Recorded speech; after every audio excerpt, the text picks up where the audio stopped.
Okay, I think I'll go ahead and call the meeting order. Everybody have a chance to look at the minutes of the last meeting. Any additions or corrections? I move to approve as written. Second. Been moved by Amanda, second by Dara. All in favor? Approved. Also on the April 15th special meeting, you have a chance to read those minutes. Any additions or corrections? Move to approve. Second. Moved by Amanda, second by Cale. All in favor? Approved. Consent agenda. We need permission for PERC to pay US 36 Highway Association dues of $100 and to pay International Institute of Municipal Clerks dues $200. So moved. Moved by Larry, second by Dara. All in favor? Approved. No sheriff. Tom, you got the stage. All right. Well, before you see the intricate work that I went through, spending many hours, of course, the fencing and the gates are going to come from the lumberyard down here. Rule sign, dog park sign, waste station. The two signs will be from Hot Brush, and the waste station, we'll just order that in. We've looked at those, and this is about the best one available. The saddle, hanging gates, the steel post, top rail, dig and set posts, all of that is Brock McAtee that's going to do that for us. The total comes up to that $86.90, and I've got $2,000 in donations right now, so that would bring us to $66.90. And if I don't get any more donations, I would plan on splitting that in half and go with the new gen fund and the pass-through. I've tried numerous times, but haven't got any response from Helen Dobbs to try and find out if CCDC would have any funds available, because they get funds from the county, from what I understand. And no one seems to want to give me any information there, so that's why I was hoping Butler would be here so I could talk to him. On the drawing down there, at one time I had it angling with the drive that comes in, but the more I looked at it, I decided it would look better if it was squared off, because I do not want to take away from the look of the Veterans Memorial. To me, that is the most important thing. I've met with JR up there, and I've also met with Kerry Swigert, and so the disc golf is not going to be affected by any of this. The reasoning for putting the park there was to allow people to come and stop, use the restrooms, see the information board that's there, hopefully see something that they would like to come down, motorcycle museum, the brakes, Fresh 7, whatever, but see if we just can't get them to stop and give them an opportunity to take a break here. Some people said, well, let's put it down here at the park. Well, to me, the traffic along the highway is I think what we need to focus with to try and stop them. And Helen Dobbs told me that there is a app or whatever it is on US 36 that has a listing of all the dog parks on 36. And this will be added to it, so people traveling will know that it's here, and they can plan that into their trip. So I didn't know.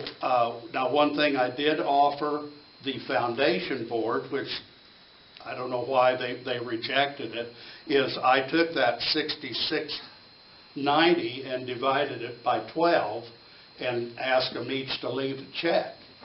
Now, I'm kind of offering the same thing to you folks. If you would like to divide this, they're not going with it, Kelly. So anyway, that's what we're going to try and do. Lila is going to hopefully help us out with this, and What I'll do is, like I do with Larry's, I'll give him the list of questions, and they can compose the narratives, and then I'll provide everything else and actually do the submittal of the grants if you guys approve it. there'll be two gates letting the dogs in and out. That way, something can't get away from anyone. And then down in the southwest corner, there'll be 2 gates wide enough to let a mower in, because I want access for people to come in. JR said there's an old fire hydrant that is not going to be used anymore. We'll probably paint that up and put it in, but I don't plan on putting a lot of stuff in there, because that's more stuff you've got to weed eat around or maintain. Keep it fairly simple and go that way. Things could be added later if somebody thinks, oh, we need something else in there, it can be added. This is a 5-foot fence. So that's wanted to go with 5 foot, because that will pretty much ensure that most animals wouldn't get in or get out. How big is the rectangle part of it? When I had that angle on it, it was 2,700 square feet. We'll have to lay it out a little differently now that so we'll probably push the park just a little bit further south, but it will not come up against that picnic area that's there, that building and that. I also talked to JR about water, and right now there is no water in that area. The hydrant that is there is inoperable, but maybe later on we could trench a line in and have water there at that corner, which would be an asset to that area. And hopefully, carrying this a step further, maybe we can start planting some trees back behind the memorial and start dressing that roadside park up some. I will not mouth off and say that that's what happened to me. At our foundation meeting, I said, why don't we have a dog park? And Tom Keller said, that's a great idea. Why don't you go ahead and get one? So that's why I got this job. Do you have any questions? So are you basically just asking if we will do the legwork, or you do the legwork, but Lila will write up the grants for the 2 grants then? Yes. Yeah. Why does it need to be 2? Is there a limit on how much? Well, we've set a limit of 5,000 on the pass-through. It was 10,000, but we're going to get one more payment of 50,000, and then after that, it's going to be 25,000 2 times a year. So that's going down. And of course, with the new gen, there's around 40,000 to be distributed. Not all of that is new gen. Some of it is the impact fund. But I think there's enough in there that it would go through, be approved. And the applications for those start June 1st, is that right? Okay. Yeah. Another thing, when I've talked to people, they were wondering, could there be waste stations here in our parks? Would that be a benefit to? We've talked about it, getting, Oh, okay. and we haven't ever, last I know, Kerry Swigert had talked about it with the roadside park with the Frisbee Golf, and he had some sort of stations in mind to get, and I asked him here a couple months ago to get that information. I haven't gotten it from him. Okay. But we have talked about doing Keller's Pond, the parks, roadside park, getting waste stations put up to where... Most people I see walking dogs constantly have their bags with them. They're doing an excellent job, but there are some that I think if they had their dogs at the park, hopefully they would utilize something like that. At least they can't feign ignorance and say, well, if you had one, I'd sure use it. We need one up there K-store too. Well, there's a building back behind that's very know. accessible Yeah, to Perfect most. That's why we need one up there. Okay. Any questions? No, thanks, Tom. Thanks for your hard work. Yeah, thank you. You're welcome. Yeah. Tom, Oh, God, what? Yes. my office will make a $250 donation to this project, so I will get with Janet. Sweet Jesus. The money just keeps rolling in. Thank you. I'll get with Janet on that. Thank you very And much. she'll contact you when the check's ready to be picked up. All right. Great. Thanks, Tom. Thanks, Tom. Yep. What, you said, Larry, you said what, 200? My hearing, irrigation motors and stuff. Okay, thank you, everyone. Yeah, thank you. Thanks, All Tom. right. Thank you, Tom.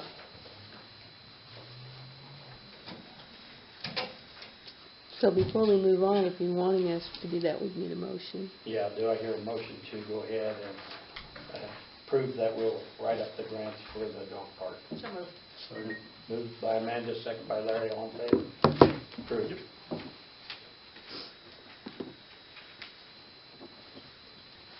Okay, insurance. Next? You're next. Better get closer, so. We'll give you, Oh, you don't want to get up here in the middle. So normally, we hand out paper, I still got paper so I can scratch on it, but it's in there except for the handout. When I went through my final go-through, commercial output towards the bottom was not in there, so I printed it off. And we'll get to that. So on the very front page, we'll just go through how they have the schedules on the city's insurance. The property is all the buildings and stuff that we own except for the power plant. The power plant is our commercial output. It is a one number for that entire building combined, since it's all hooked up with water and heat and cooling and the transformer station. So property is our buildings, liability is how the city is charged. We'll go over that. Crime, we don't carry a crime policy for the city's assets because vandalism is included in. Inland Marine is where we have our equipment, non-licensed, our loader and graders and stuff. Then we have the automobile policy, which we go through. Workman comp, it says no coverage. That's because we buy it through the Kansas Municipal Insurance Trust. And that's on the back side of it. It would be the very last pages in your PDF. The umbrella policy, that's usually bought in $1 million increments. The city doesn't carry one. Many of the bigger cities do carry lots of them anymore. The city has a statutory limit of $500,000. I think it's still the same, unless you get taken to federal court.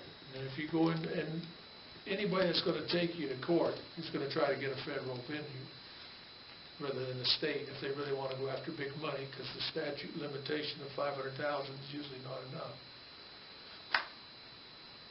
Right, Lauren? Bigger verdicts Yep. are sued for in federal court. What's that? Bigger verdicts are usually Oh, sued yeah. for in federal court. Yep. So we're going to go cover that. That's other policy documents, commercial output, that's the power plant. Linebacker, that is our errors and omissions for the council, for decisions that they make. And it also includes our employment practices. If we have somebody that files a claim against us because they were wrongfully fired, or we have a molestation argument or whatever. Cyber Solutions, it's relatively new, and it's to help with, I'm going to tell you right off the bat, first thing it won't help you with is ransomware. The scariest thing out there, the way everybody wants covered, and nobody's going to give it away. But other things, not covered. not covered. Other things under Cyber Solutions are if we get hit and we have to, if you keep people's social security numbers and stuff, if that gets out and we have to there's federal rules that say that we have to pay for them to get their credit cleared. And that can be several $1,000s per person. It just depends on how much of our database they would get. But the feds do send down the fact that if you're in coverage for your people in cyber solutions, if their credit is marred and they have to hire legal help to get things cleaned up. But it's relatively new. It's been out, I think this is the 3rd year it's been out. And we'll hit that as we go through here. At the bottom it says work comp. You can see our premiums that I put down the last few years. Our work comp policy is separate, and this is what the premiums are for it. And we'll go through, you'll see there's quite a jump from last year to this year. And part of that is our experience in workman's comp. And it hasn't been too good. It's been good most of the time, but 18 and 19 were right in there. We had some claims that came to us. So, to try to not take 45 minutes was usually what it takes. We'll have to get going here. First page in, where I have things circled on them. This is an example page, and there's one for every building we have. And I just put the example page out here for the first one, because right in the middle, it says we have a blanket of insurance of $6,105,000. And those are our buildings at location 1. And this little later on, it defines these locations. Co-insurance, 100%, that means we're insuring them to what the company determines their replacement value to be. And the first one that would be in order would be location 1, 515 First Street. It's on here just so we can look at the highlights, and then the next pages we'll see each of the buildings. Down in the lower right where I had that circled, things that we put on buildings, they're valued at approximate replacement cost, and with the cost of construction today, most everything is way undervalued. So one of the nightmares in insurance is we go down the road, we're going to see the push to push building values up, house values, because repairs are going to be made with the new cost of whatever, labor and everything. So that's the downside of the stimulus, or whatever's causing everything to go up. But our building values are on replacement cost, and the next word, agreed value, is the most desired 2 words you can have in commercial insurance if you're a big operation. Agreed value means that the company agrees for 1 year your values are perfect. There'll be no argument. They'll pay the claim till we empty the bucket. It's called an agreed value. So there's no penalties for not having one building high enough, because this is actually a bucket of money and we use it wherever we need to. The next thing it says limitation coverage on roof surfacing, so that's cosmetic damage. If we have little dents because of hail, they're not going to pay cosmetic. You don't want it anyway, because if you get paid cosmetic, the next storm we're going to deduct the cosmetic off. So even if they wouldn't automatically put it on there, we would ask for it to be on there, because you get a credit for that. So that's the highlight page, and then the next page says at the top, statement of values. Here are our locations and the building that's there. On the left-hand side, it says location 1, building number 1. And then it says, third down, service truck garage. So that's our building down at the power plant. And we have a $17,000 value on it. Then we go on the next one, shop, the Butler building down at the power plant. We have $261,000 on it. $27,000 for personal property that's in or around it. Then we have the library, $609,000, $155,000 for personal property in it. Then we go on to the band shell, $65,000. Then we go on to a storage building. It's up on College Street. This is the metal. Let's see, one of them's metal and one of them's a block building. This is the metal building up there on College Street, up by you guys. Up there, $65,000. Now we're going to the next page. And there's the other building up on College Street is the block building that the city owns, 25 on it, 32 for contents. Then we have the water tower valued at approximately $720,000. The theater downtown, monstrous block building. They have an estimated replacement of $1,053,000. The theater personal property, $133,000. Now again, when we have a blanket, that doesn't mean that these big figures have to be used on just that building. If we have a bucket of money, we use it wherever we need to. So if something's way undervalued, they've agreed that it's okay for the year and they pay the cost. So going on down after the theater is City Well number 9, and City Well number 11, the ones down Long Ridge Road, building, and a little bit for personal property inside of it. And then we have the Scout Hut that the city owns. It was valued at $57,000. And then we have the office here, $651,000, $77,000 for personal property on the inside. Then we go to the recycle center building up on the highway. And then we go over to the emergency building, and what we have there is we just have $10,000 of city personal property that happens to be stored in there. Like firemen's clothing, I don't know what else the city might have in there. We don't have very much. The label doesn't be in there. It's just something kind of stuck in there so that we have coverage up there should there be, if the building burns down and we find out we got some city property up there, we can use it for coverage. Then we have the next LED display sign up on the highway, $40,000, a value for it. And then down at the Ball Diamond, our building down there that we built, 21 and $1,500 for personal property. And then we got the museum, like the theater, listed at $246. And to give you an example of how building cost software has gone out of whack, they revalued that at $1.2 million. And they elected not to use that value this year, and we're going to go on without it. I got into the software and cut it everywhere I could cut it, and I can't get it below $900.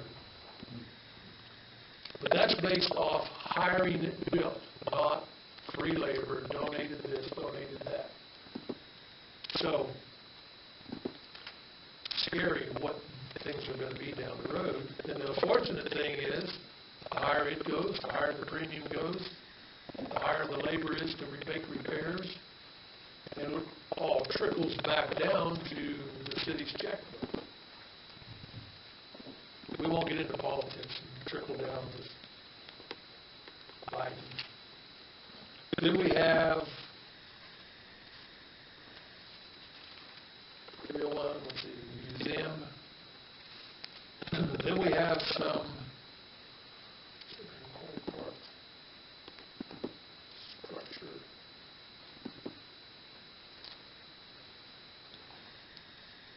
That one's I'm missing that.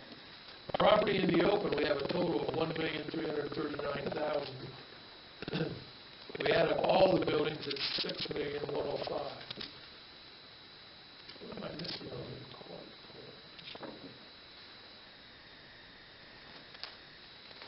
I'll figure it out. So the combined total of $6 million, that's our total value. If we have a tornado go through town, when we hit that limit, they're done paying on buildings. I'd hate to see a tornado go through the center of any town, but they come up with the values, and I assume next year we're going to see some building value increases. We're seeing them on housing already. I don't know where it's going to stop. We'll see. Next section is going to be the general liability. How do we charge cities? First page in the middle, it shows $1 million limit. Medical expense, $10,000 any one person. That's a very hard dollar to get in the insurance business for cities because once they pay for a slip and fall in the park or on the curb and gutter, that becomes the standard for the next claim. So usually when somebody gets hurt on our property, it's quite hard to get a payment. But sometimes, and I know there's one going on where we have a person that's fallen and injured, and their health insurance says, well, if you were in the car, we want to see the car payment or until the insurance pays their limit.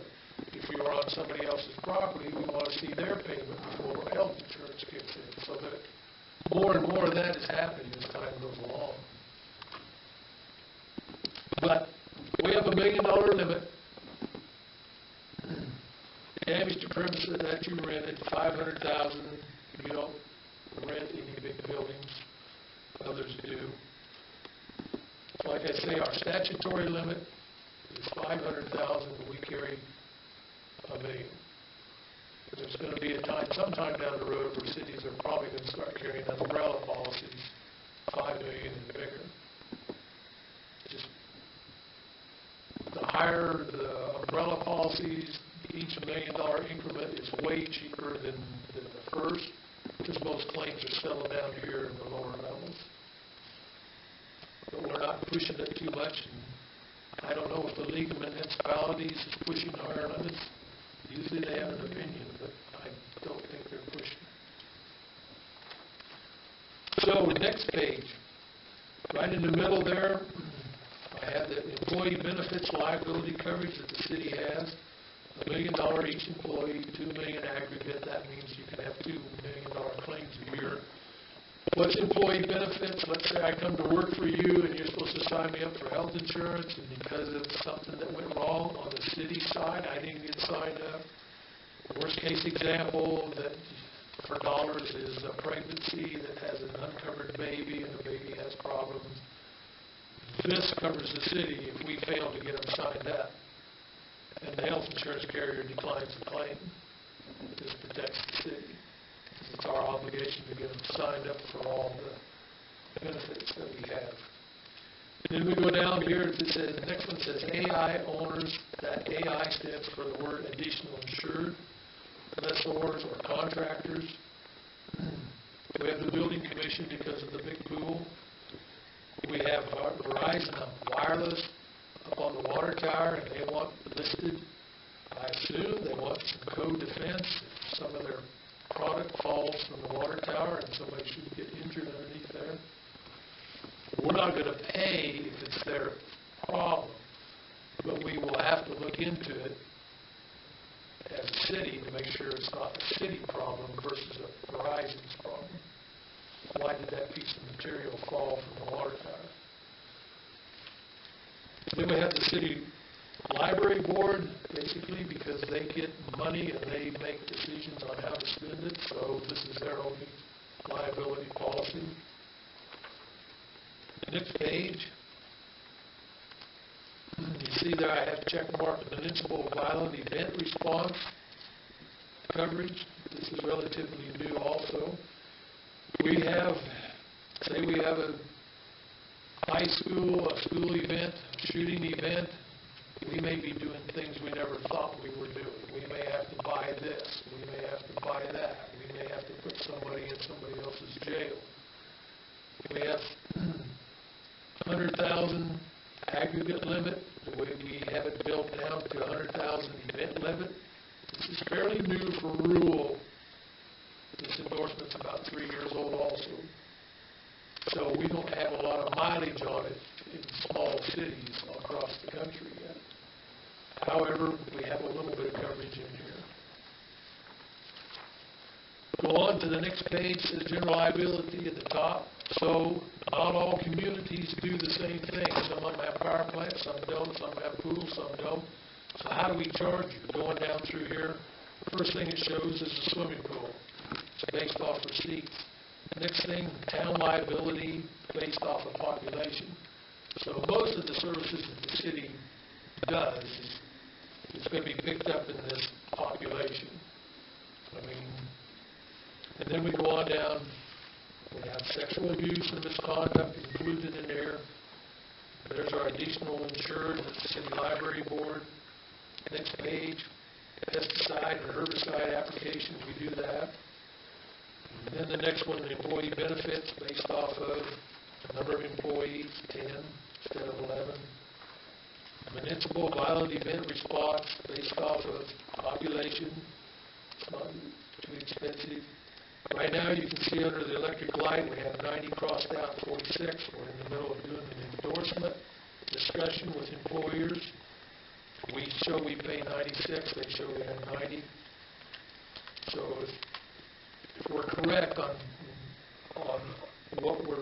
where else we're paying them, on the next page, you'll see Verizon, and then you'll see water companies. We're not so sure that part of our wages should not be in the power, and it should be over on the water companies. But we're not unique in the aspect that we have employees that do both of these jobs. So we can't charge them over here and charge them again over here. So usually we do an audit at the end of the year, and we agree on what classification the payroll is going to be in. Did they audit you from last year yet? Came it? Yeah. No, not Cape, Oh. Employers Mutual. No. Not yet. So we're good how we do it, and we get audited. They can audit us once a year and see if we have our payroll classified correctly. Like I say, power plants, only cities that have power plants have that code.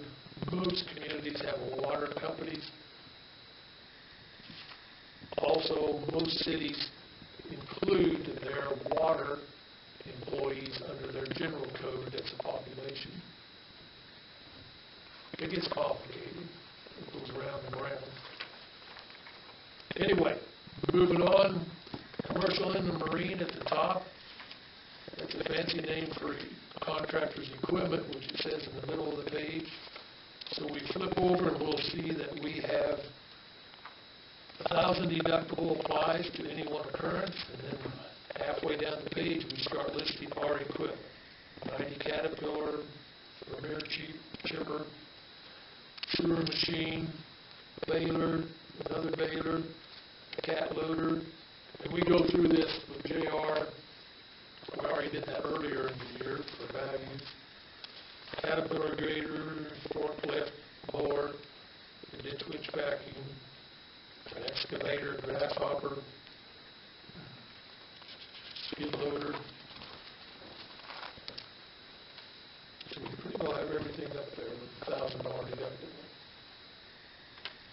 If we buy something, trade it off, we change it, pick it up at the beginning of the year if it was missed. The next section is automobile. We carry $1 million limit, even though $500,000 is statutory limit against the city without in a campus court. Covered automobiles, we have a symbol 1 in the commercial world. It's different from personal auto. You have symbols that designate what we cover. Symbol 1 covers any auto. And we'll go into that. And then we have comp and collision. Let's go on over. Uninsured motorists, $1 million in the middle of the page. Uninsured motorists is medical coverage only. Somebody hits us, runs into one of our pickups. Our guys have workman's comp, but they also could be eligible for uninsured motorists. The person that hit us has no insurance whatsoever. It's a medical event. And then we go on over and we got the schedule, and we went through this, JR and me, and got this all. We went through.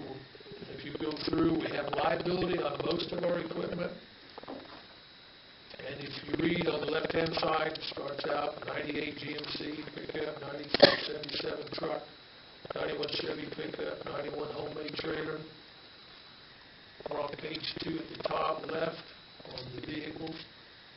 85 homemade trailer, 92 Ford fire truck, 95 Freightliner refuse truck, a 94 trailer, a 96 trailer, 74 International Lodestar, 77 Chevy truck, 89 Ford digger truck, International bucket truck, Johnson street sweeper, 2003 Ford pickup, another 2003 Ford pickup. We've got one crossed out, the Expedition that police had, that's coming off.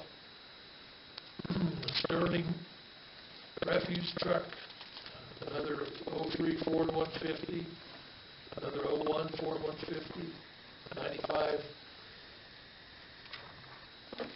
So what's the 95 Ford, JR? Well, that's our 8,000 truck. Page 6, vehicle 22 is a 07 Crown Victoria, a 2004 bucket truck, a 97 International dump truck, an 09 Ford F-150. Next page, 93 Freightliner, 13 Ford F-150, 17 Kawasaki Mule, use it out on the street, a Justin car hauler trailer.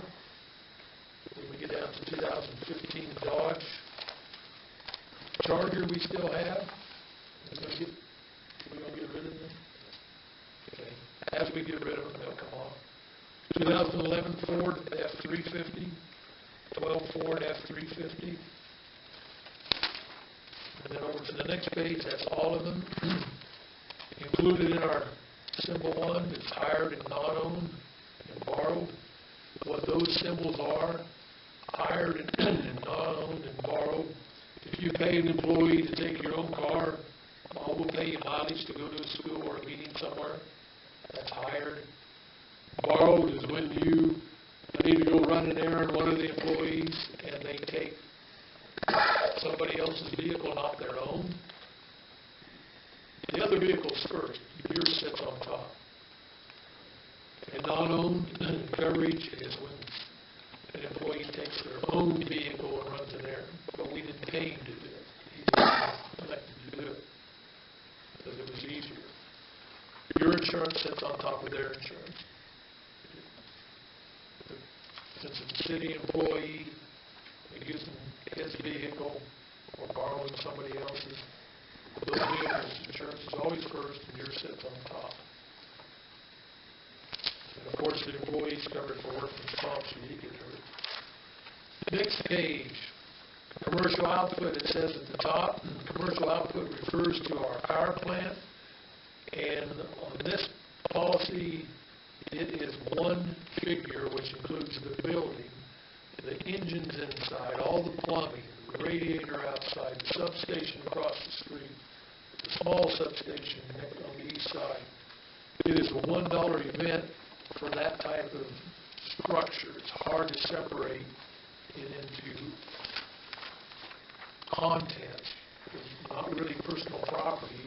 It's all wired, hooked, plumbed together. So that's how they do them. So we got $13 million based off of the building and the generators and switching gear. And we don't set that. Employers Mutual comes out and does evaluation based off of that equipment, the age of it, the condition of it. And that becomes their blanket limit. And we have your personal property of $51,000. There's not a lot of loose property inside the power plant.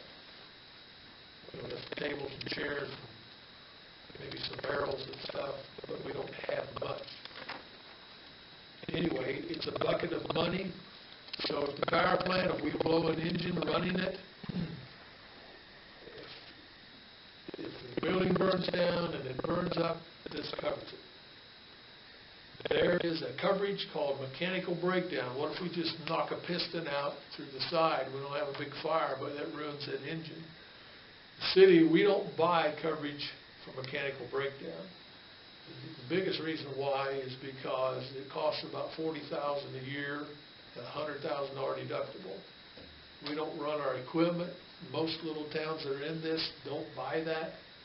It's just hugely too expensive. If we were running it all the time, we would probably buy it. But because we don't generate, we don't. Most towns I know of don't buy this. The little towns. Colby buys it. Goodland I don't know about. I just know Colby does. They're the only one out here that does. The question really is, if we had an equipment breakdown on the big Norberg, would we put it back? Would we say it's time to just give it up? We're just buying time on what we've got. There'll be Probably. external generators eventually. That's what we keep hearing. And That's we're, what everybody's doing. You can't leave these old plants set No. and expect them to work forever. unless we can find a submarine that still has one in it. So, there we go. We, and as an older city, we're like many cities, we have this power plant down here. Do we use it or lose it? If we don't keep it up to snuff, what do we do with it? How long can we keep it up to snuff and run it?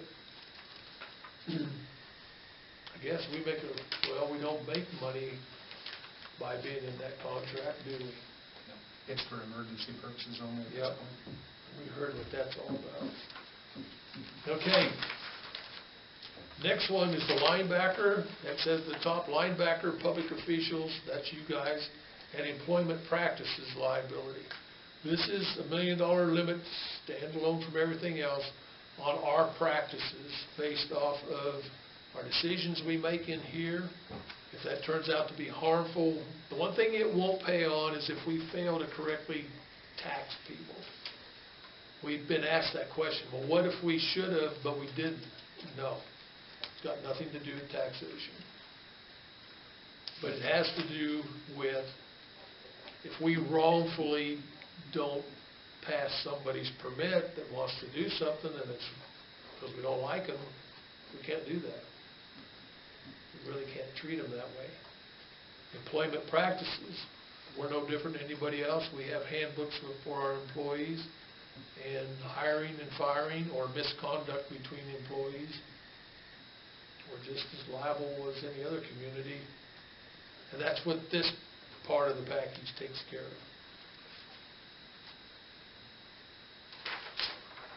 Lots of stuff. Next one, cyber solutions. That's the one we talked about. Data compromise. We have somebody gets in and steals our data. We have some limits that they'll help us pay expenses that we have to do to get back running, to get back. Never had one. I don't even know an agent in western Kansas that's even used this yet. But it's a coverage everybody's putting on because we don't know what can happen to us. I guess that's the best way to explain it. We never had a loss. So maybe we're spending $660 we don't need to spend, but when we go to these schoolings that we go to, we ask each other, are you guys buying? Are you going? Yeah. Have you used it? No, we haven't. You don't have any idea, any case that's been paid for yet? We haven't had any turned in. But when you look across the parameters of how nervous, like electronic computers and how the hacking's going on, I don't know. Ransomware is still the scariest for sure. I don't know what the future of that is. Anybody here have a guess? Are we getting any better at stopping it? I mean, I'm sure banks are scared to death of it. Cities and counties and I don't know. Okay. Next page over, the one with the dot at the top, 2 pages over. This is our workman's comp. This is for 2021.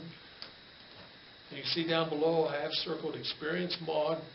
This is all based off our wages that we pay, and we have all these classifications. We have rates, and then when we get down to the premium, it's based off experience mod. What's our claim structure? Because if we don't have claims, we get a discount. So if you look at the one right after that, the year before we were at experience mod of 0.83. Now we're at 112. So we've had a pretty dramatic move in our charge for our claims. Are we being recorded? Otherwise, I don't know that we can discuss the claims without going into executive session. Maybe No, Kenny we can do just that? say that we've had some in the last 4 years. Yep. So it's based off experience, Maud. An 8.3 is pretty darn good. It's hard to get much below that for most, because we just, I mean, a city is just like a bunch of contractors working. You're gonna have a certain amount of injuries and things happen. But the city was really good up until late. The very last page just shows that the city is in Employers Mutual has a pool effect. You're not in a pool, but all the premiums for cities, all the premiums for counties, each one is kept separate. If the cities do well, you get a dividend back. And we got a dividend back paid last year. It was for 2019, so that was a pretty good one. We got 14 grand back last year for the year before. And we could get another one back this year. I don't think 2020 has not been, 2019 was not that bad a year, so we might get another one. Any questions? Hey, have any questions? 25 minutes. I don't do this in 25. So you got the 25-minute version. Good. Before I forget, that trash truck, that coverage is sufficient for running that to Hutchison. It's got the collision on it, that's sufficient. Yeah. Secondly, we have a new mule. Okay. It's actually a John Deere that we have that's not listed on here. Right, I think we put that in. Okay, I didn't see it. Yeah, we're waiting for an endorsement to come back. Okay, very good. That's it. So come around next year, you have a choice. I can either do this in the room with Lila. I'm about to I burn think out. all yours. Do it in the coffee room, or we can do this again. I appreciate you doing it. I don't mind doing it. The older I get a little more tongue-tied because the brain and the tongue don't work at the same speed all the time. So that's it. Besides that, he's gonna retire one of these days. Yeah, been thinking about that. Thinking. You better do it shortly. Well, then I have to give up this kind of fun stuff.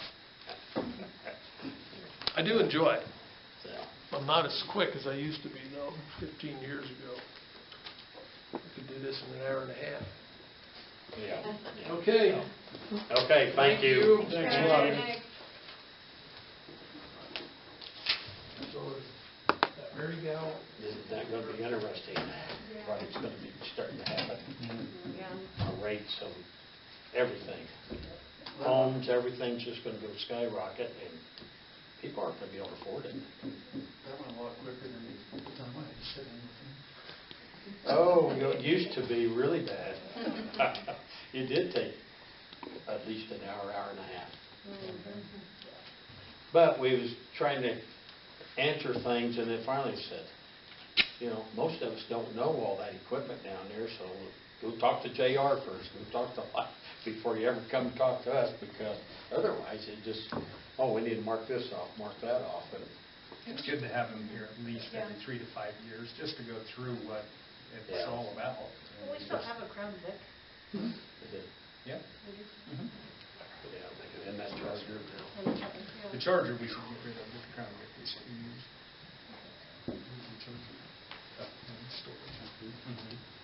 We did find it. Stuff out of it. I figured I'd just list it on Purple Wave. I haven't thought about it for a while now. You mentioned it. I should put it on there. That's okay. Yeah, because every year it gets worth less. Yeah. And the Dodge Charger, is that the one, or is that? That's the one. Oh, that's the one. That's Oh, I okay. used the Crown Vic. I just. Oh, Crown Vic. Okay, got it. Oh, man, I thought it was. Oh, and real quick, back on the dog part, I should probably abstain my vote since I'm on the city and those grants are going to the foundation.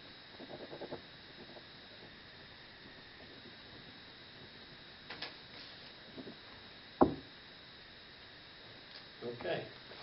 Any other discussion on any of that stuff? We Okay. need a motion to go ahead and allow him to lift that. Can't hurt, I suppose. I'll make a motion to go ahead and allow JR to list the Dodge Charger for sale on Purple Wave.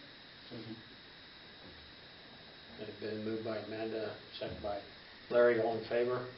Keel up.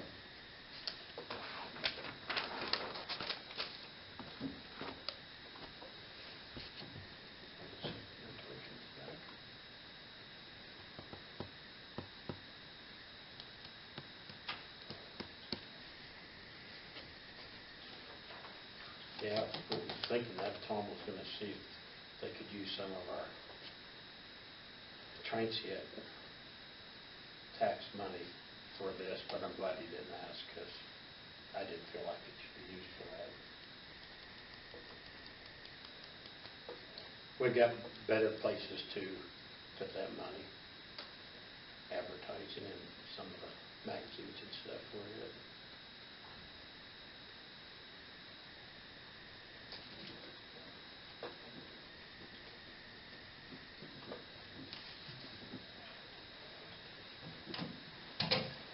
Okay, the next item on there is the library board appointment, which is Pete Davis, Karen Neitzel, Ramona Riley, Kelly Milliken, Marilyn Nisdale, Sandy Bandel, and Lynette Nolan. I have a motion to approve those appointments. Are all of them, I thought some of the terms were up and maybe some of them were not. Not yet. Kelly Milliken's trying to get off. There's a couple of them that are going to be up, but they're not up yet. So, Two of them are, actually, I think there's two of them that expired this year, and so this will be their second term. And I think it's Kelly Milliken. Kelly and I can't remember the other one. Yeah. I think it's Lynette. Is it Lynette? I don't remember. Yeah, but you're absolutely right. Two of them are renewals, and the other ones are still serving their 4-year term. And I think Kelly's going to get off, but not until they find a replacement. So do you have a motion to approve the board appointments? So moved. Moved by Dara. Second by Kale, all in favor? Approved. Okay, Ben Shell rental applications we have. Natalie? Yep. They're asking if you would consider waiving the rental fee for them. It's the Awanas Group. I'll make a motion to approve the rental agreement and waive the fee. It's been moved by Amanda, second by Larry, all in favor? Approved.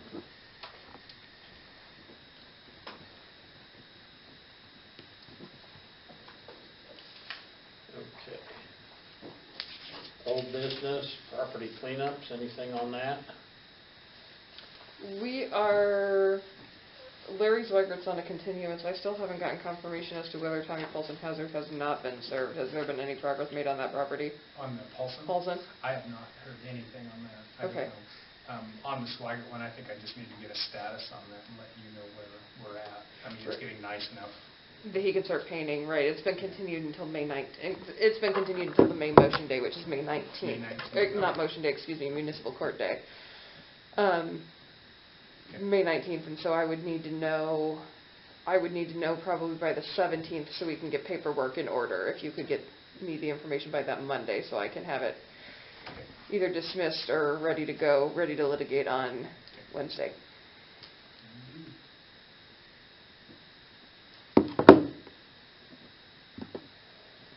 Any other questions on properties? How are we doing on the dead vehicles? They look better this week. No. Are we done? Which ones you talking about? I like Quincy Street looked a little better. It did for a few days. Oh, it did? I Did you thought look at it today? Oh, I didn't look at it today. Are we getting anywhere with that? No. And the reason being is we was going to list the violations? Where was we at on that? My understanding was that there was going to be photographs taken and submitted to me, and I was going to issue him a final notice and state next time you're not. You get told you clean it up. You get told you clean it up. You've been given enough notice. This is your final. So we just want to wait till there's a really fine day because it changes so often. Right. Just a real fine day. And I mean, I guess take some pictures. here's the thing is that if we can get a photo on one day and someone send it to me and say this is this day, Okay. this is, and then it's not, and then this is this day. If I can get basically You a can help me on pattern. that one. Yeah. Basically a I mean, pattern. Really, because there's good days, there's Yeah. days where it's quite a bit better, and then it goes completely out of whack, and there's stuff scattered all over the street. Last week, it was Wednesday or Thursday, there was nothing on Quincy Street. Yeah, that's Right. extreme. Nothing. We will, yeah. But there was a sale Yeah. this weekend. Guess what? It's on the street. There's a bus down there, there's a trailer with a frame on it down there today. There's all kinds of stuff. The whole block's filled again. Yeah. Hmm. I Can basically, you help me out with that? Yeah. Just watching for one of the Yeah. The more next day. extreme days. right.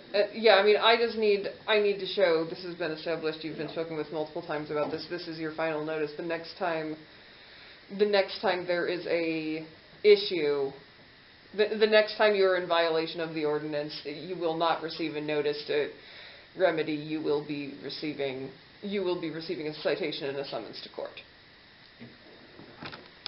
You've been put on notice enough. There's a few other dead vehicles I've noticed too, and I guess we should just snap photos and send them. What was that again? I've seen a few other dead vehicles, Oh, yeah. like on Benton and There is.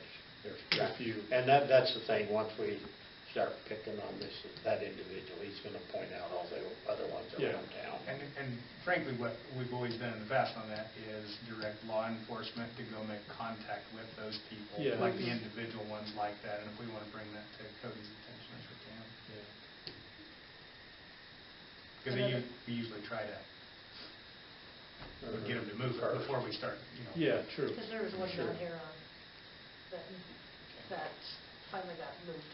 Oh, the one with the Like- flat tires that's been there for a long time? Yeah, and Oh, yeah. that's the one I was thinking of. Okay. So you're just talking about vehicles that aren't going anywhere? Flat Well, tire, they're just inoperable, parked- not licensed. Not They're tagged. not- Yeah, they've been I sent. think if you Not got a list, drivable. send it to Cody. I mean, that's, anytime Yeah. I get a complaint, I direct them to Cody, so Yeah. if you got it, if you see him. Yeah, I've seen. But we'll ask them to Heard watch some it for few you people. in general, too, if there's been. Okay. Okay, anything else on property cleanups? Move on to projects pending. Anything there that we need to? Lauren, did you hear anything back from the law firm on the? I did. It's going to be. I did. I'm going to be asking. I'm going to be going through it in my attorney report. I'm going to be asking for executive session on that. So I've got quite a bit, and most of it's going to be executive session requests. So yes, I have it, but Okay. I can't discuss it right now because it's subject to attorney-client privilege. Okay, anything else on projects pending? I know it's not on there anymore, the old pool property. JR mentioned that maybe Dave Fleming's got some ideas. I haven't had a chance to get with Dave to find out what his thoughts were on it. I'll let you guys know once I learn more. As opposed to demolishing. We wanted to run an idea past Larry and look at it. Okay. If that doesn't take place, then of course I'll want to move forward with that. Right. Okay. Okay, well, let's move on to street project. Anything? Miller and Associates sent over, so I was out of the office Thursday, Friday at a conference at about 4:30 on Wednesday last week. Miller and Associates sent over the documents that I had requested that were not attached to the contract. The 5-page contract that they sent has 239 pages of attachments that they did not send to me. They sent it to me at 4:30 on Wednesday. I was in a conference Thursday and Friday. As they have a tentative start date of July, I have not read them yet, and so I will be reading them and getting to that and coming back to the council on the 10th of May as to if I see anything wrong with it. But there's 239 pages that they sent over that I need to go through. I talked to Lila about that and let her know, because I know there's 6 copies of the contract that each of them need to be executed as an original signature. But I don't see the point in sending over 239 pages worth of addenda, which are 1, out of order, and 2, maybe something we would want to discuss, want to negotiate or revise prior to me reviewing it. So I just told Lila that I would go through, review it. If everything looked in order, I would put them in order, because the things they sent that were attached were not in the order that they said they were attached, and then there were 10 other things that were not attached. So I'm going to go through and basically put the contract in the order that it should be. If you're going to number what is attached to the contract, the attachments need to be in that order, as far as I'm concerned. So I will get on that before the next meeting and report back. Start date July, deadline October 1.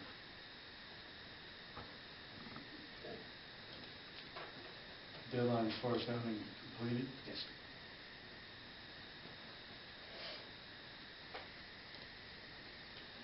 Okay, well, let's move on to school report. Larry?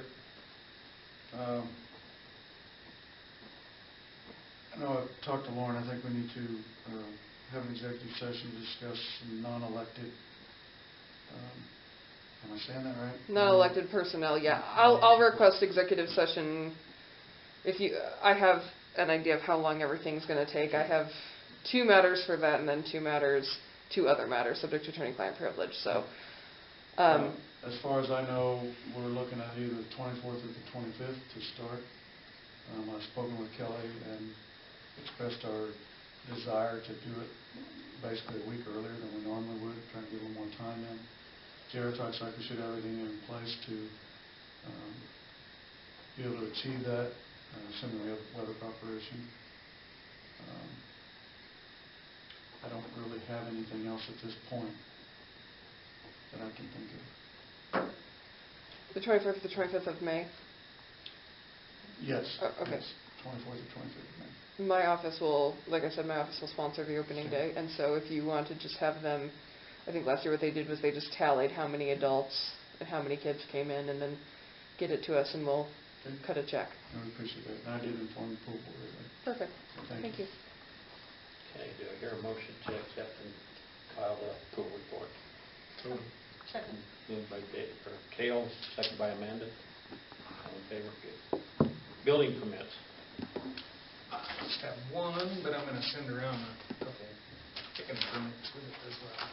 Those are all approved.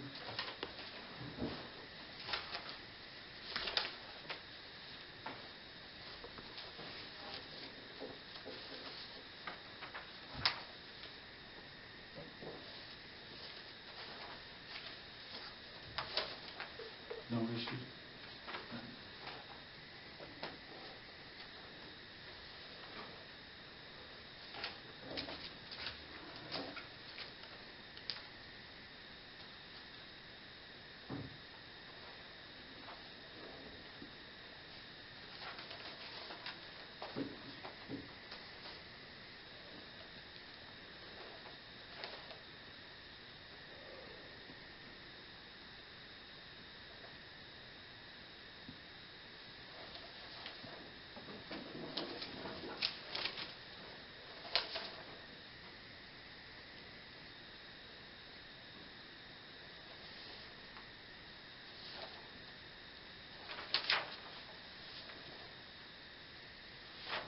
Okay, do I hear permission to approve the 1 building permit and the 2 chicken permits?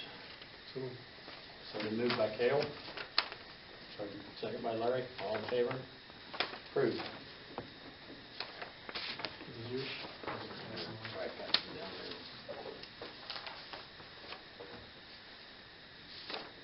there. Okay, superintendent report. So we did get the bill on Sunflower.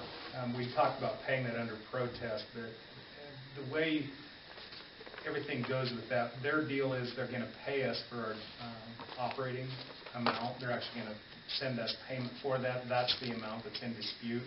We obviously have to pay our bill. We did not do it under protest because they're 2 separate things. That bill will remain that no matter what. It's how much we would be reimbursed for what we're doing. And I still have ongoing, they're well aware of the city's position on it.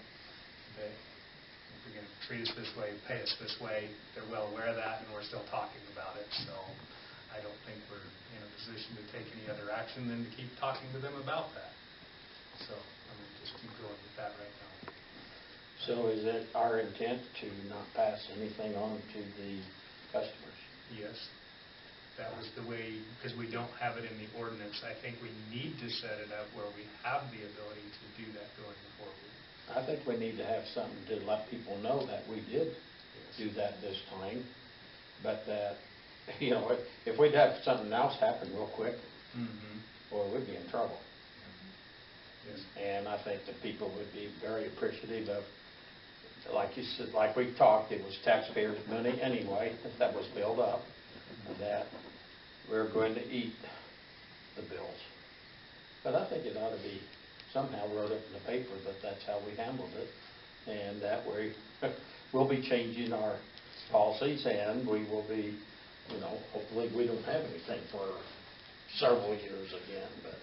And the reason I haven't proposed any ECA billing, there's a lot of really complicated ones that will do it almost on a monthly basis, and I don't like those at all. I don't think, you know, people on set incomes having a fluctuating amount, you can affect how much you use, but you can't affect how much it is. So I'm still kind of hung up on the idea of a threshold. In other words, so once the billing would go 30% above average or 40% above average, then you'd have the ability to pass the excess cost on. Otherwise, you're going to get into changing your billing all the time as far as the rate. And I don't, maybe the council would rather get into that, but it makes sense to put a threshold on it so we're not calculating those bills every month based on the city's bills. So just kind of waiting to see what others are putting out there. It's kind of hard to imagine there's, you know, another event's going to happen, but hey, it's 2021, it could happen. Everybody's gas bills will be coming sometime. Yeah. They just haven't figured out how they're doing it. I think they're doing it over 3 years, Yeah, the same way that's right. Prairie Land is. The issue is then, of course, if you sell the property, it's all due. And or what happens if there is another event of this 80-year event in another year or something, then I don't know. The companies, being the electric and gas companies, are trying to make it as easy to pay it as possible. Yeah. Essentially, you know, because all these big bills have been paid out already. They've been given all the incentives, the financing, the aid in order to stretch this out over extended time. So, again, just kind of watching as far as what we would do for an ECA. I don't want to overcomplicate it in the office, but I think there needs to be something in place for a future event. Even in that case, I mean, you can still decide whether you do it, but currently, you know, we would have had to write it on the fly while we had this giant bill in place. So, but I agree with you that it should be known. I mean, there's an ongoing debate about the city holding money and not using it. That's a good example of how it works. We held your money, and we just saved you from having a 600% increase in the electricity bill by way of doing that. So, percentage-wise, do we know what we might get back? What I'm working on as far as the generating, very minute compared. The part that I'm debating over would be about 12% of that total bill. They've already agreed to pay the operating cost, which is like $15,000 and something, and I'm seeking another $27,000. That's where I stand on it. Right. I mean, Yeah, it's a credit that was paid to other cities that generated that are paid to have it accredited. So it's about $27,000 that's in question at this point. Lila brought up that the refuse fund is going to be underwater before too long if we don't change our trash rates. That's based on paying Hill Trash Service on their 2% increase per year, and or the services, because they do it by tipping. We're just getting really close on that. In light of that coming to my attention, which she'd been talking about the last couple of years, I'm going to do the utility rate comparison, that sheet. I have all the information. It's nowhere near ready for this council meeting, where we take the group of towns around us and compare all the utility rates. And I'll just say we're really low on water and pretty low on electric and really low on taxes. That doesn't suggest we need to do something with this. We've historically been in that place. There was a time when it was actually expensive on electric. But water is kind of ridiculously low, and taxes are just barely, the average is 70 mils, and we're at 42, 43, something like that. And the average of all those towns are they're as high as 105. Colby's the only mill levy less than ours, and they're at 29. So there'll be some discussion, and that'll all go into the budgeting and the projected cash for when I get that put together. I should have it at the next meeting. I think it's important to point out, though, you look at the other counties and how much of the percentage of taxes that a person pays on property is the municipality. Ours is extremely small piece of the pie just based on that, and that's not a bad place to be, but you have to make up for it somewhere. You still have city expenses too. So anyway, you often hear about the high city taxes. Colby's the only one that's lower than we are. I've talked to Larry about this just recently, and I've actually talked to a couple individuals who could qualify for the contract labor for Keller Pond. We're working on a description of work, and then we will get that advertised, hopefully, put out there for somebody who would have their own insurance and possibly equipment to be able to do some of the maintenance of the Keller River Walking Pond.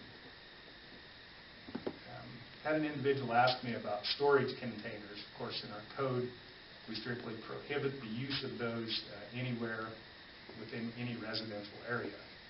However, this was kind of a unique request, and I thought worthy of some discussion. This is an individual who has a single level dwelling. It's a double wide, and would like to make a storm shelter out of one and completely build a structure around it. It's my opinion, if somebody had one of these in a garage, it wouldn't be an issue as long as it's walled up on the sides. It's basically a structure. It just happens to be a steel frame inside it for a storm structure. It would be a 20-foot one. I think it would be acceptable, but I also think it's important to understand the exception. He's going to put this thing on here and build around it. It doesn't mean we're going to change our code in any way, shape, or form. To me, it's a unique use of the thing, and I think if somebody wants to go to the trouble to have the storage unit and completely enclose it as a framed-up structure on the outside of it, I have a hard time seeing a problem with it. Visual and or rodents, the issues that we had with these things mostly was aesthetics, foundation, and that sort of thing. Usually pouring a full slab on it, anchoring it to that, and then again framing it all the way around to make a storm structure and a side door on the thing. So my opinion would be it would be okay. I've talked to Scott about this, but I think it's that understanding that it's a structure around the thing. Does that make sense? Yeah. I mean, the expense of using that and building around it is way higher than it would be to just build the structure or just have the storage container. So there's a lot of people, not around here, but a lot of places, they buy those metal containers. They're tornado containers, and they put them inside their garages or in, when they can't have basements and stuff, and they bolt them down and stuff. So this is kind of somewhat what he's wanting to do, except for he's going to use a truck container and enclose it with I think the framework. The issues that you have to know you're going to have coming your way. We've had questions about these repeatedly about putting them down. Well, can I just put a roof on it? I think the answer is no. I think this is a situation where you have to have a full structure around it. I mean, I don't think there's any other way until we get a unique request that could make it be something we would okay. This individual didn't want to put in a permit for this because obviously he talked to me about it with the code. And I told him I'd come to the council, we'd probably have a permit in place to consider maybe at the next meeting or something. But it is a permanent structure. You're talking about building around so you wouldn't even know. You wouldn't even know that it's that rippled steel. It would just look like any other thing.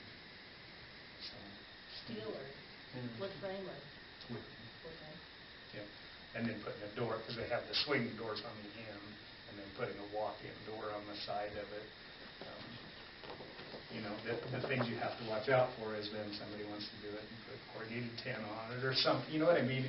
You always got to watch out for what the next person would ask for based on it, I think this is a wood structure that just happens to contain that, and it's all anchored down like any other structure would be. Is he gonna leave the one end open though, where those double doors are, Yeah. to swing it open? I think a person could have that, make sure that's not visible from the street. It's just a garage door. It's no different than a garage door. Just make it so it doesn't face the... Paint it up to match everything and stuff. And we would have a proposed description. This doesn't okay him doing it. There would still be a permit process, and if at that time we decide it's not even considerable, of course, I'll tell him not to turn the permit in. And certainly I understand his concern. You've got kids and the double wide and to live in this part of the country. Certainly understand your concern. So is that something we would consider with a permit in hand to look at? What's everybody's thoughts? He's trying to have some safety for his family and stuff, and so you can't knock him for doing that. So maybe if he would draw it up or something a little bit and get it to us and stuff, and then we can okay it. Sure. And that's all based on the permit. We may have questions for him before we would okay that. We may have other people that have input to it. But again, anytime something makes sense like this, like you said, you'll come up with somebody else that would turn in a permit to enclose one, and that's really what I'm more concerned about, where he's talking about framing the whole thing out. It makes good sense to me. I just don't like opening things up. So, okay, I'll go ahead and have him submit a permit. The Ward Electric, I just sent him an email back today because I just have to confirm the schedule, the deadline for the streets contract. I don't want those going on at the same time. So I don't think it'll be before July. It most likely would be after October, but I didn't hear back from him after I sent the schedule. But we're still trying to get them in here as soon as we can, but not around what we have the other contractor. Be after October before they start on the Warren project? Yeah. And I think last year it was in September. The October deadline, those things go right. I mean, that street crew's not going to want to be here till October. That's probably a pretty soft deadline. I say that. Weather. Right. I say that, and then you get the worst year weather, and extensions happen, so that can be the case. But anyway, it gives us something to plan for Ward Electric on, so we're working on that. On the recycling, Roger's still trying to get us a contract from Sunoco for taking the cardboard and the chipboard. We do have the trash truck back. I've gotten a 6-yarder from the trash contractor that we use to be able to load that thing, and we are going to start putting all of our material in that. I think we have enough storage that we are done with Colby. And in doing that, I think the city should be in the position of pressing Colby to get shut down. There's assets that need to come back to the county that then can be shared for equipment and whatnot. And they've already sold the one building, but the other cities have to get, unattached to Colby before they can shut that thing down. And that's just eating up the assets that need to come back to the county. It could also help the city. So we should be done with Colby at this point. If we do one more load, but we're going to attempt not to. That depends on this contract on the chipboard and the cardboard. What do you do if you don't get that from the chipboard? I think we can get it picked up anyway and paid for. We're just looking for something that says they'll for a time period, they'll pay this much of the market price and come get it within a reasonable amount of time. The contract would also have to include the use of the balers. See, they have contracts with Colby only at this point, and then we have these balers, so that will need to be rewritten in, that we have their property on our property as part of the agreement to take this chipboard card. So, and other than that, I need about 5 minutes executive session for non-elected personnel wages. I wanted to mention the Woodside Park. I guess I'll just mention it about your staff. I went out there today and looked, and none of the doors are in there and stuff, so JR checked with Ed, trying to figure out the company that he sent his stuff to, haven't got anything back to him, so we hope that he gets these doors and stuff, but after looking at that, up there, and Lila said we had $7,000 for the roadside park, and I think we need to go up there.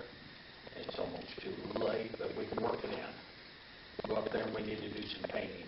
We need to get in there and that, especially where the restrooms, I didn't go look at the other structure, where the restrooms is underneath the canopy, all that paint's peeling there, so it needs to be scraped down and painted there. Inside, both restrooms, it's mainly the ceilings that need a lot of scraping and painting down, and a little patchwork done, and then paint what little bit of block walls there is, and then I'd like to see them floors be epoxy.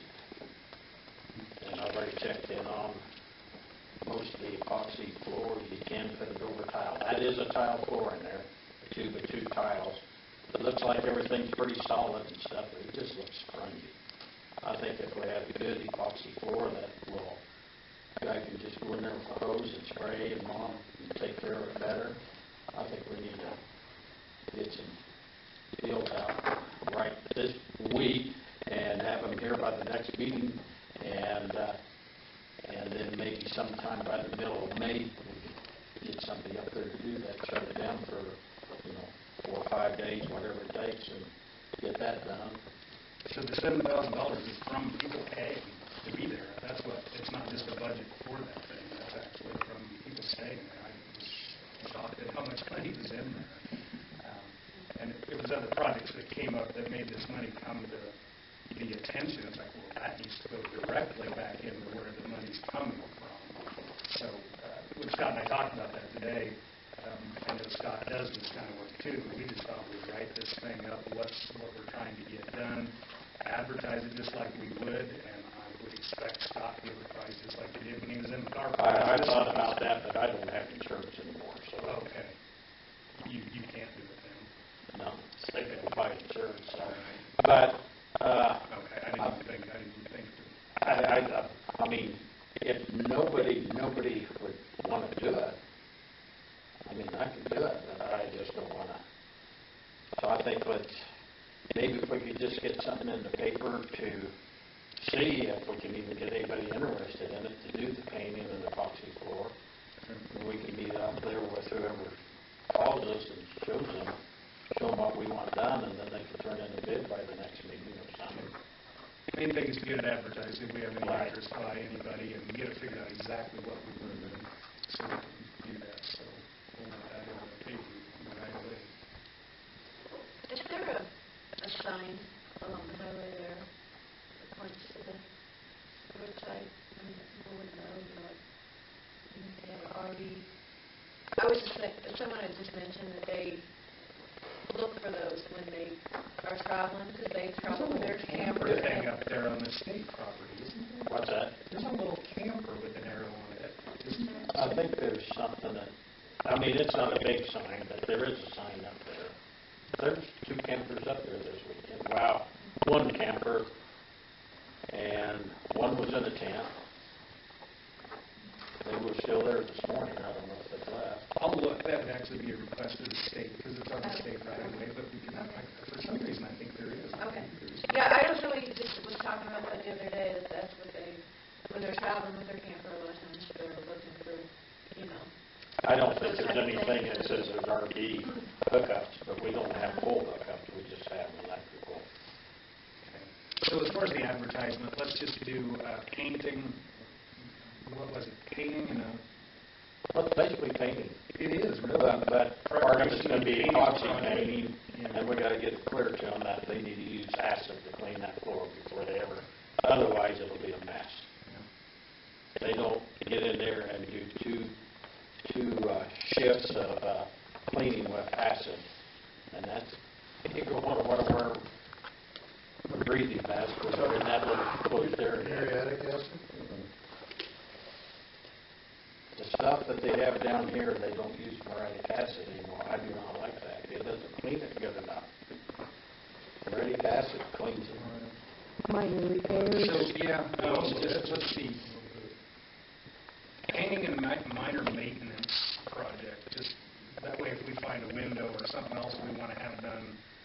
Well, those door closures need some work on them, they don't work very good. But I'm wondering if we aren't gonna have to get new ones. They're hard to push, and then they just slam shut, which I know that's just abuse on some When you of want to that. go look at, What's that? just tomorrow morning, you want to go look at that tomorrow morning? Well, we aren't in a hurry for that advertising information. Right, if we get the advertising in there, it might work better for me. I'm gonna be gone, or be tied up in the morning for a little bit. I don't know how long it'll be, but I can call you. Okay. Pricing has to be, what's the deadline of it, Mark?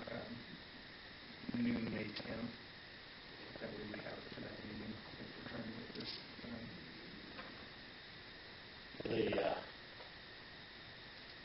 car club, they are gonna do something on the 8th, but I thought, you know, if we have something in by the 10th, then if somebody is there, we can see if they can get to it right away before the season really gets to going.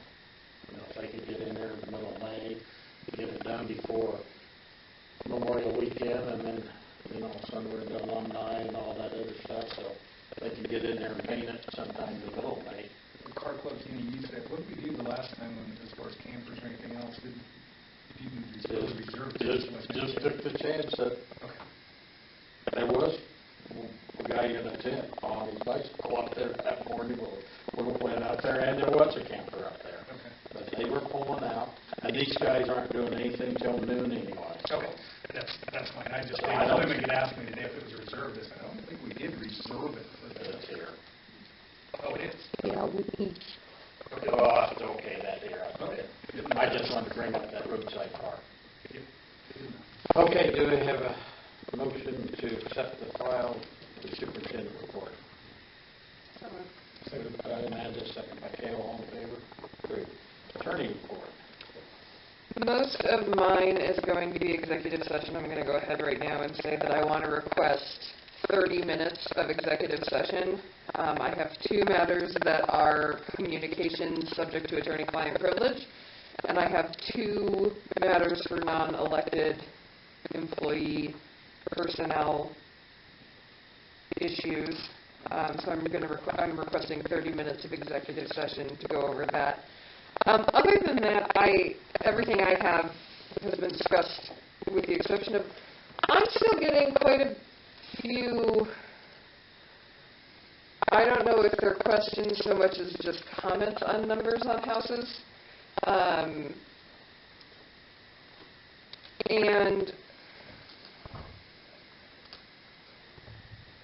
I guess I just wanted to say on record, so if anyone's listening or if anyone goes back, that the 1/2 inch by 4 inch numbers is kind of a de minimis safe harbor, for want of another term. The ordinance requires that the numbers are able to be seen from the street, and that you need to have compliant numbers that comply with the ordinance. Now, if you have them that are a 1/4 inch wide, or excuse me, a 1/2 inch wide by 4 inches tall, that will be deemed to be compliant. But just because they are not that does not mean that they are not compliant. The ordinance requires that they are visible from the street so that emergency personnel could locate the house. And so I guess I'm just wanting to clarify that if your numbers are able to be seen from the street, if there's something, I guess one of the things that somebody had said to me was it's what they ordered was kind of like a brush stroke. So at the majority of it, it was 1/2 inch wide, but near the top of the number where it came, it was either a 1 or a 7, it kind of came less than, and was that going to be an issue? And the point, the ordinance says you must be able to see it from the street. This is the purpose of the ordinance. If you have this, it will be deemed to be compliant. So that's kind of an automatic, here you are safe. But when we look at it, what is the purpose of the ordinance? Can it be seen from the street? Could a emergency vehicle, identify which house they're going to. That's the purpose of it. And if the answer is we can drive by and see your numbers, I'm going to have a really hard time arguing that you're not complying with the ordinance. So I just wanted that. I don't know a lot of people's addresses, I'm just saying, what do I need to do? I said I'll drive by. If I can see it and I can read it, it's good. Right. Period. And that's Where'd the half inch come from? We never said that. Is it specified in there? it is specified in there. Yeah, It is. it is. Yeah.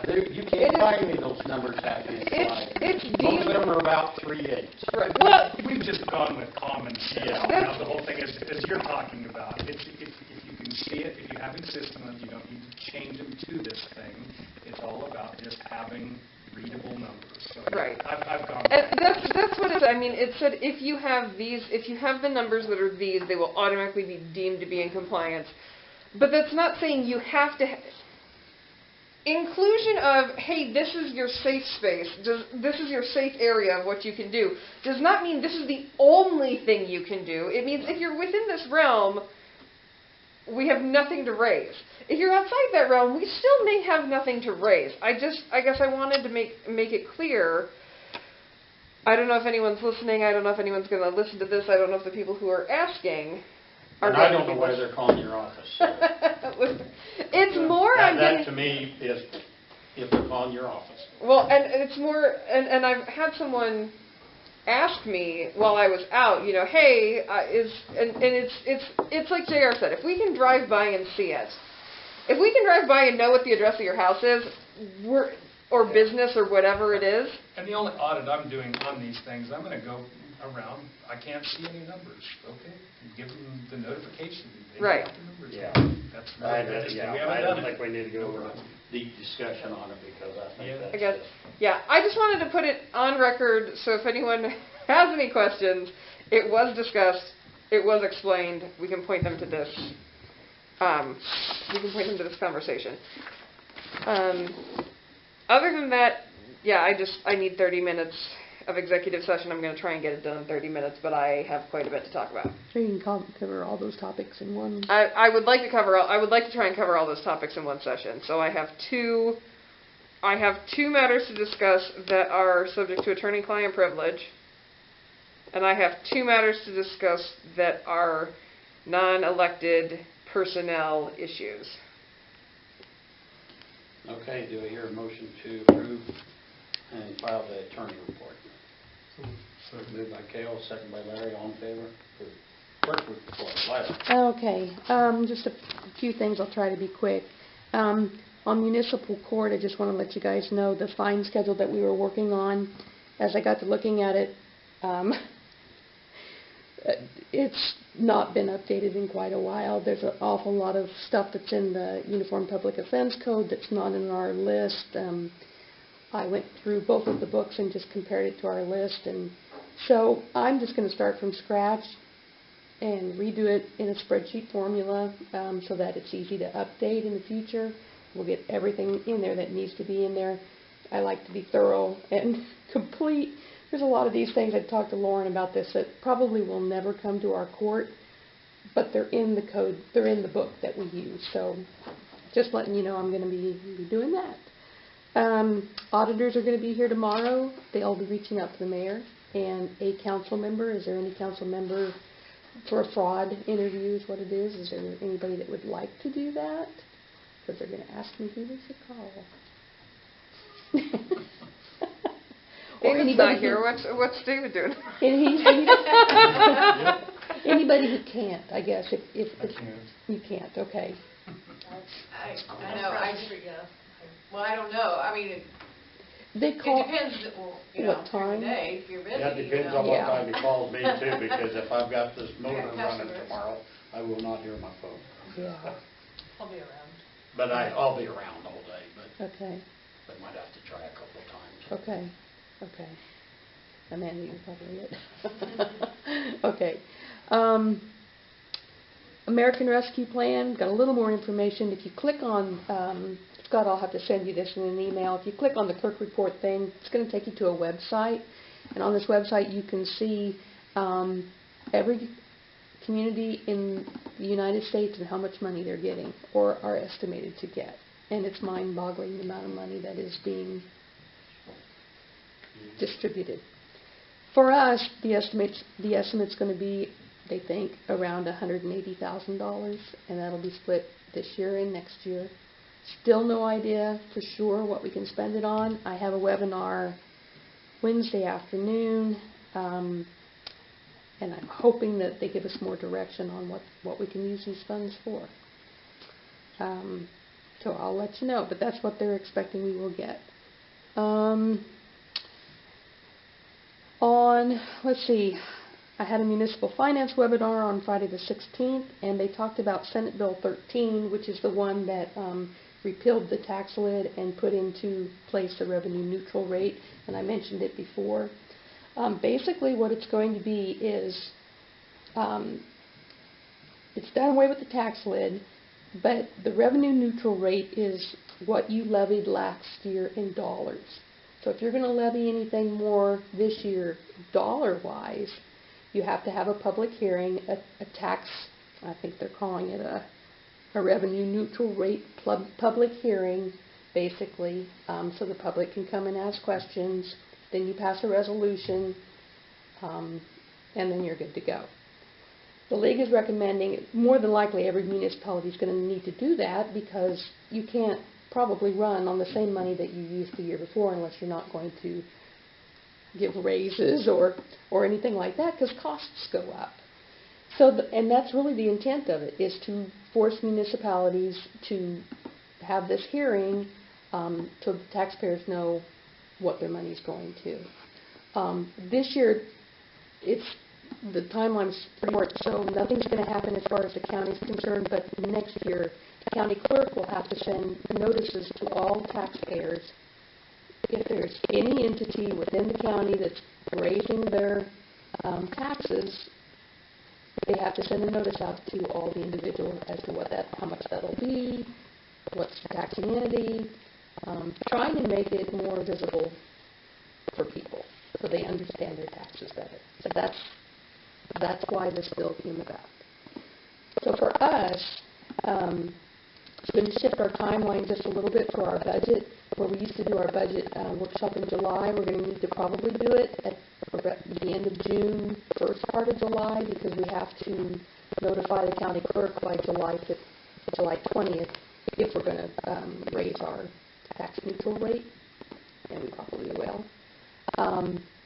And then the hearing has to be held between August 20th and September 20th. And you could do it on the same day as your budget hearing if you want to. You have to do the one, then do the other. But I don't think it's going to be that. I don't think it's going to be bad. I think it's going to be a good thing, especially for the citizens.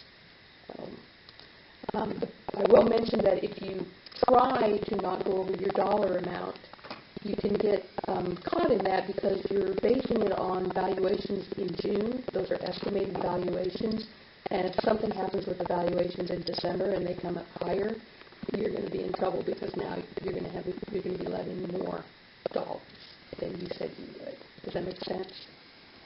Just plan on having Yes.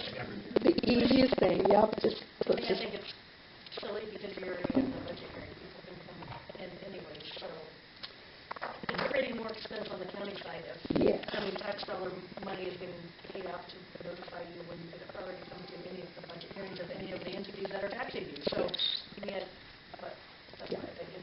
Yeah. But they got away with the tax lid. I'm glad they got away with the tax lid. So that's gone. So it'll be easier to plan the budget and not have to worry about exceeding the tax lid. So,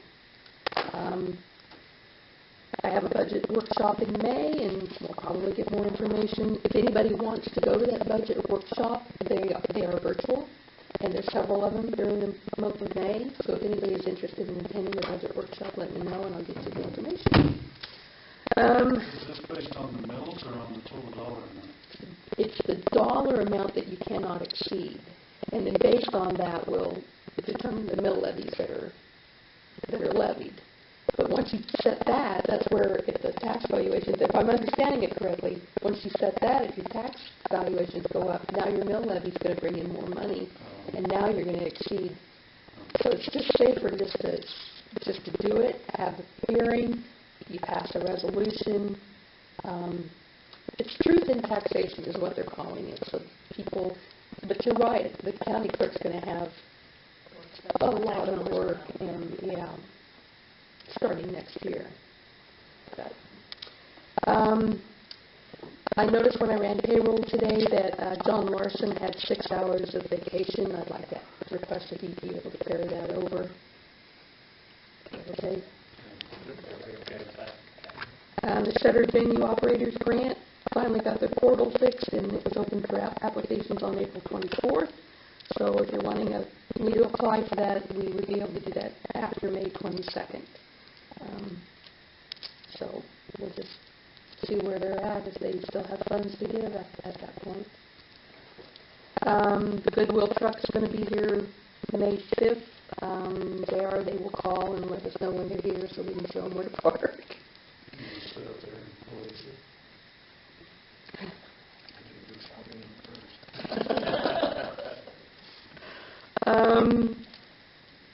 Car show, special event permit, they did bring that in. Scott, you got a copy of Yeah, that in front of you? they're just going to be up there at the roadside park from 12 o'clock to 4 o'clock. So it's just going to be not really a car show. It's just cruise in, and whoever shows up. They said they're having games. I don't know what they're doing for sure. But, They're asking if you would waive the requirement for liability insurance, and I think we did last year because they're not doing anything, burnouts or anything. And they may or may not have vendors. We didn't know. last I knew, they were going to try to get the fire department to cook hamburgers. That's the last I knew. So other than that, I don't think there's any vendors coming in. So is there a motion to approve the special event food? Okay, it's moved by Cale. Second by Larry. All in favor? Approved. All right. Anybody have any questions over everything I just rattled off real fast there? When was that date of that survey thing? Which is The Civic County, or the city survey? Oh, you mean the LMI survey? Okay. I'm glad you mentioned that. I need to talk about that. So I'm going to go ahead and just get started on that in anticipation that we're going to have to do it at some point in time. Regardless whether we apply for grants this year or next year, once we have it done, it's good for 5 years. So, you know. Don't we have to have that done before we can apply for the next street project? Yes, we do, which is in November. So, but JR was going to look into whether or not that was feasible to do, cost-wise, if it can. So, but I'm just going to go ahead and get started on it. I'll get the letters ready to send. I'll get everything ready to go, and then it'll be ready to go when we're ready. I'm going to say, I think last time we did it in like July. I want to say, I'll have to look. But anyway, I'm going to go ahead and start the process. How long is it good for? 5 years, I think. So, We just need to have it current anyway. Yeah. Yeah. yeah. Yeah. So we may, the last time we did it, we had to go door to door, so I don't know. We'll probably have to do that on some as well. Really depends on the response back, but, yeah, we'll get started on that. So my only thing on that was, my only thought was we haven't started this current street project. I don't know if we'll get any pushback from people saying, well, I'm not going to fill this up because you haven't done anything yet. I don't know. I hope not. We need that to apply for any funds that our 5-year term's out. Yep. Yeah, I mean, we have applied, will continue to apply to save your tax dollars. So, Is it realistic to have it done all this year? yeah. To get it complete? Oh, We yeah. want to get it started. Yeah. Because you get down the lists and going and hunting some more people that don't know. We just really need to encourage people to respond and to send them back. I think, don't we mailed those out, right? Yeah, so the last time, and that's what I would intend to do this time, is send out the survey along with a letter to every household. And then if we didn't get response back, then I think we made phone calls. And they have a form letter for explanation of it, right? I haven't gotten that one yet, but Stockton just started their process, and they're going to send me the letter that they sent out. To explain how important it is and what it's used for, and Yes. that kind of stuff. Yes. Something else I was going to say about that. The surveys are coded, so they're confidential. What we will use to code them is just the code off the premise ID off of the utility bill. So when we get them back, there's no names on the surveys. So if people, are worried about giving income information, it is confidential. The only person, well, Jen would technically know, but the only person that would know is me, because I'm creating the spreadsheet. I've got the coding. Justine won't see any names, but we have to be able to prove that we're sending them to everybody, and so that's what the coding system's for, but we've got to keep it confidential as well, because we're asking for their income. So, does anybody have any more questions about that? No, Gotta we use can some- start Probably. Okay, that's all I have. Okay, do I hear a motion to accept and file the clerk report? Moved by Cale, second by Larry, all in favor. Approved. Let's do council comments. Cale, do you have anything? Nope. Amanda? I may not be at the next meeting. Sarah? Larry? I will not be at the next meeting. I will be here at 10.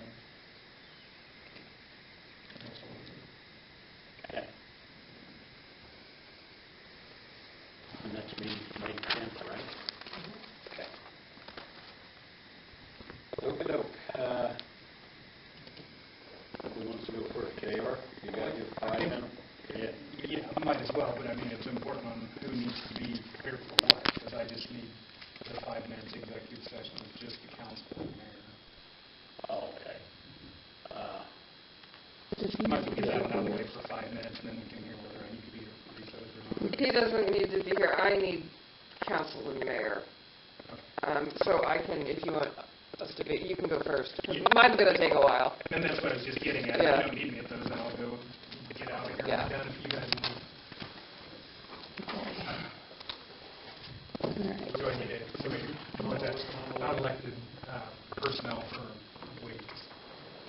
I'll move to go into executive session for 5 minutes, coming out at 8:53, for the purpose of non-elected personnel for wages. Moved by Larry, second by Cale. Okay. Okay.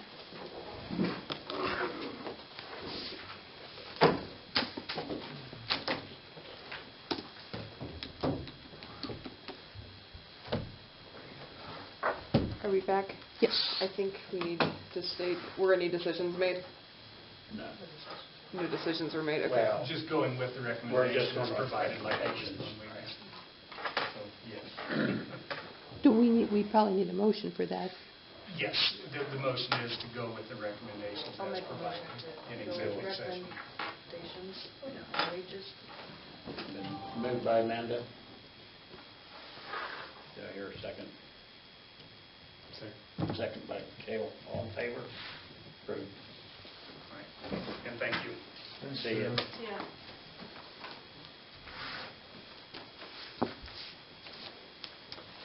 Hang on one second. Do you want to go into an executive session to discuss JR's Yeah, we can do that after. after hers? Okay. We need a motion to go into executive session. I need council and mayor. I don't know if we need the city clerk or if you'll want the city clerk. So I guess I would ask for a motion for the council with the provision that we may bring in the city clerk if a matter arises where we would need her expertise. But I'm asking for 30 minutes, which would be coming out at 9:26. Make a motion to go into executive session for 30 minutes for non-elected personnel and attorney-client privilege with the attorney and mayor and council, with the possibility of bringing in the city clerk. Second. Okay. Moved by Amanda, second by Cale. Coming out at what time? 9:26.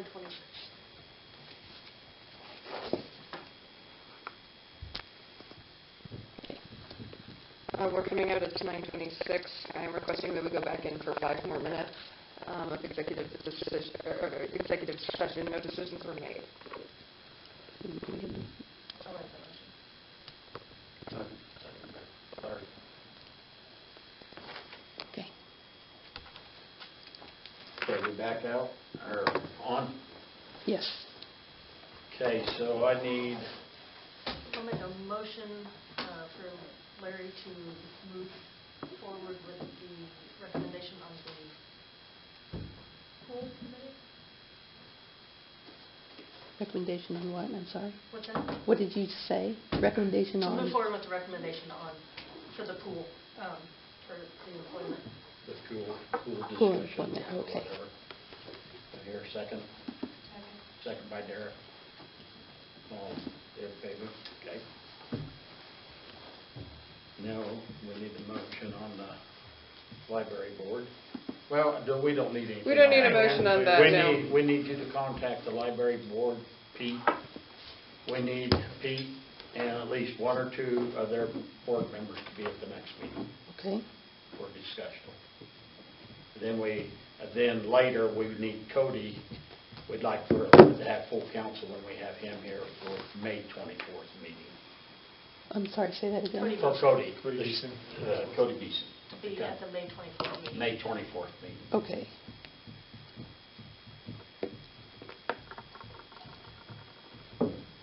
Yeah, there won't be decision on either one of those until we talk to them. Okay. Okay. Okay. Okay, do I hear a motion to adjourn? Cale's getting up first, so Amanda second.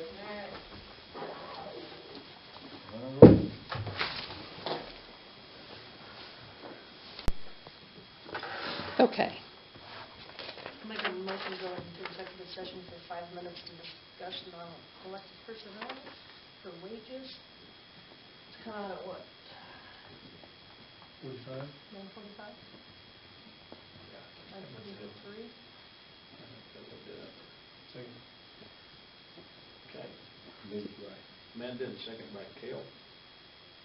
With everyone present, or are we going to?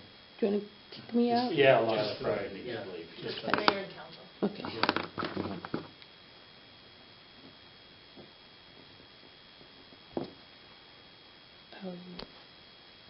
Oops.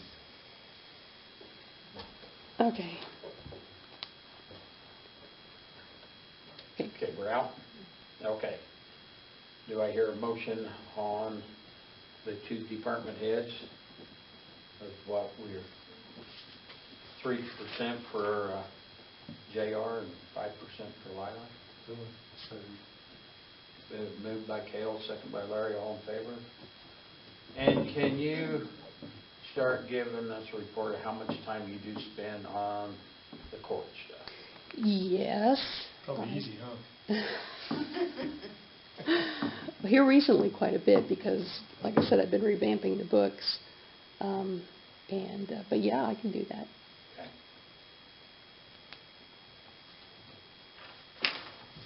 Okay, now do I hear a motion to adjourn? Well. Yeah, one more chance. Yeah.